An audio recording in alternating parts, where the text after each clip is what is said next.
Por que minhas músicas demoram tanto? Porque antes de eu pensar em terminar qualquer música, eu ainda preciso correr 10 km. Eu juro que vai fazer sentido e vocês vão entender. Mas eu já volto.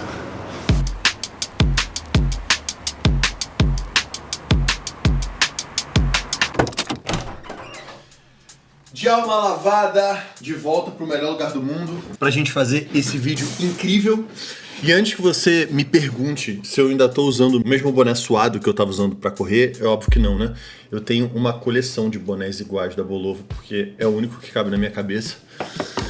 Inclusive, se você quiser comprar esse boné com o meu cupom de desconto no site da Bolovo, é só você entrar no link aqui. Não, mentira, eu ainda não sou apoiado pela Bolovo. Ainda, logo eu serei. Mas, para começar esse vídeo, eu queria fazer uma observação que é a seguinte. Eu sempre me perguntava por que todos os artistas que eu amava demoravam, sei lá, 3, 4 anos, 7 anos para fazer o intervalo entre um disco e outro. Pega esse exemplo aqui do Linkin Park e do Racionais. Entre os dois primeiros discos, ele demorou 3 anos para fazer de um para outro. O Racionais chegou a demorar 5 anos. E eu sempre me perguntava, cara, o que acontece nesse intervalo além de show da turnê do disco anterior? Eu até então não entendia, né, quando eu tava no processo de espera. Mas sempre que vinha o disco novo, eu entendia mais ou menos por quê. Porque não era só um disco, era uma era. Tipo o que o Mike Shinoda e o Delta fizeram quando eles estavam tentando traduzir visualmente a música épica do Meteora num conceito visual. Ou quando os Racionais fizeram esse palco absurdo pro Mil Trutas, Mil Tretas,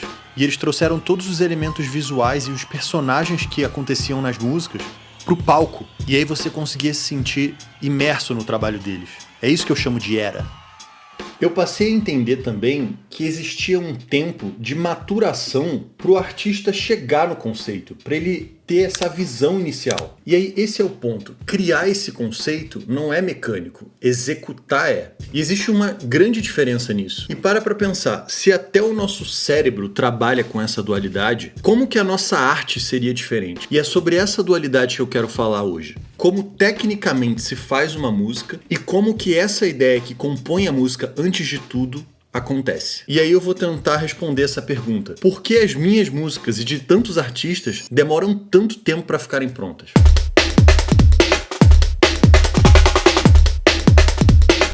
Eu quero começar falando dos aspectos técnicos que compõem uma música. A grosso modo, as camadas que compõem uma música. E aqui só uma observação, eu tô falando de música pop, tá? Indústria cultural, toca em rádio, o artista canta, vende show, é isso, tá? E muitas vezes quando a gente ouve uma música pronta, se você não é um louco obsessivo que nem eu, que fica analisando tudo em 1000 detalhes, esses detalhes técnicos que levam muito tempo, eles podem passar desapercebidos. E eu quero explicar como que essa estrutura acontece segundo o meu próprio manual prático de como fazer música.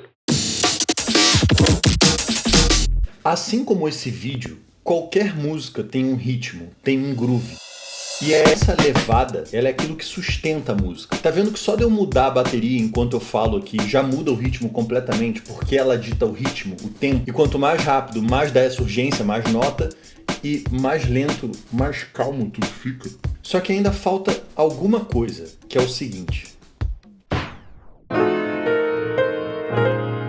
Ainda que o groove impacte como você se sente, o ritmo do seu corpo, ainda falta alguma coisa. E a harmonia, ela tecnicamente é o conjunto de acordes da música. Mas eu gosto de explicar ela da seguinte forma. Ela é responsável por fazer você sentir alguma coisa. Tipo o que tá rolando agora nesse vídeo. E é exatamente sobre isso que ela é responsável. Ela te faz sentir alguma coisa. Você já percebeu que 90% das músicas que a gente ouve tem alguma assinatura nela? Alguma coisa que você ouve e você fala, ah, eu lembro dessa música, eu conheço essa música. Óbvio que eu ia dar esse exemplo. Pra mim, um dos melhores exemplos do que significa um tema. E ele pode ser feito com um synth, com uma guitarra, com a própria voz. Ele é como se fosse um cartão de visita pra sua música. Mas agora, a gente chegou na parte mais importante do que compõe uma música.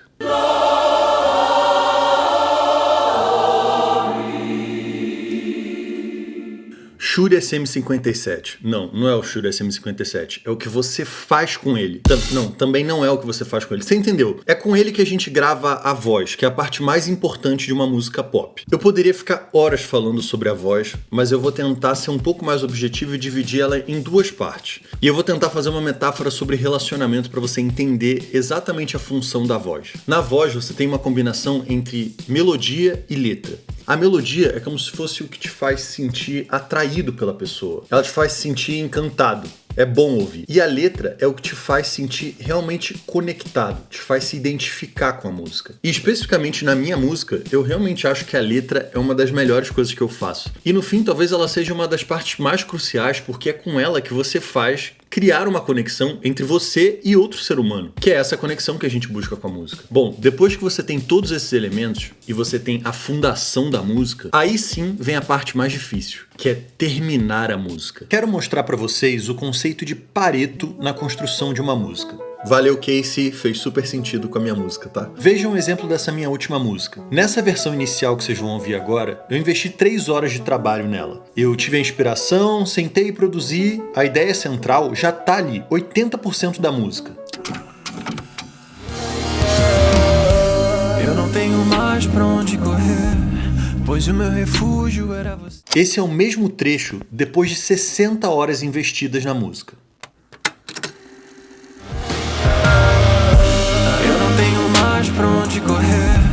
Pois o meu refúgio era você. Ou seja, os 20% finais da música, que é o esmero, o detalhe da produção, a escolha da letra, o barulho, o processo de terminar ela, tá nos 80% de trabalho e não na inspiração mágica como todo mundo imagina. E isso demora, isso leva tempo. O que nos leva também para o nosso segundo ato desse vídeo. Eu quis começar esse vídeo correndo pelo seguinte. Tem uma coisa crucial na composição de uma música que eu não mencionei, que é o que compõe o artista. O que faz você não ser um artista genérico.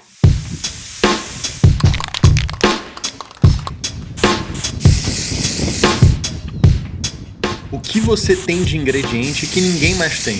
O que tem o seu DNA?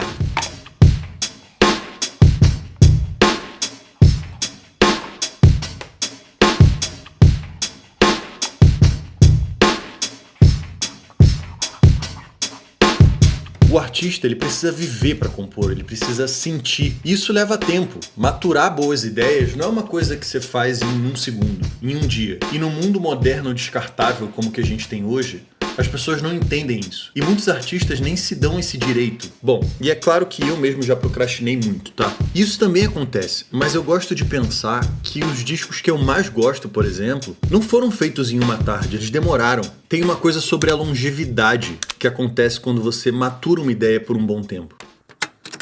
Eu sei fazer o som do momento, eu faço do momento um som independente. Demora pra lançar, pra fazer, demora pra...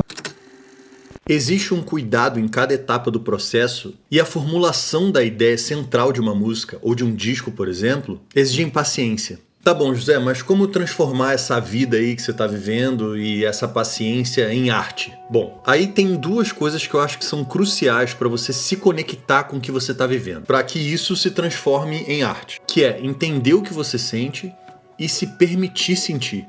Eu já falei isso nos vídeos anteriores, mas eu insisto nessa ideia porque pra mim ela é crucial. Só você pode fazer o que só você pode fazer. E quanto mais a gente cava dentro de nós essa coisa única, mais a gente se conecta com o que é genuíno e mais essa arte vai ser real. Todos nós somos únicos e a gente perde muito tempo tentando se encaixar numa prateleira ou num modelo, ou num formato que já deu certo. Eu não tô dizendo que você tem que ser 100% original, isso é uma utopia. Mas para você fazer uma coisa única, você vai ter que se aceitar como único. Eu não quero soar inspiracional aqui, mas tem um texto do Mandela que fala sobre o nosso medo da nossa própria grandeza, medo da nossa própria particularidade. Talvez seja isso que faça a gente se diferenciar, o que é único, o que só você poderia fazer. No fim, a gente sempre volta pro autoconhecimento e pra autodescoberta, para você se permitir sentir o que você tá sentindo. E isso, assim como a arte, leva tempo.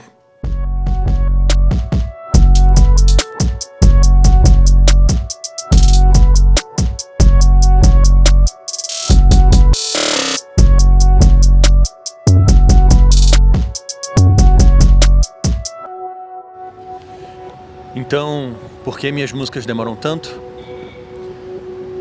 Porque eu preciso viver.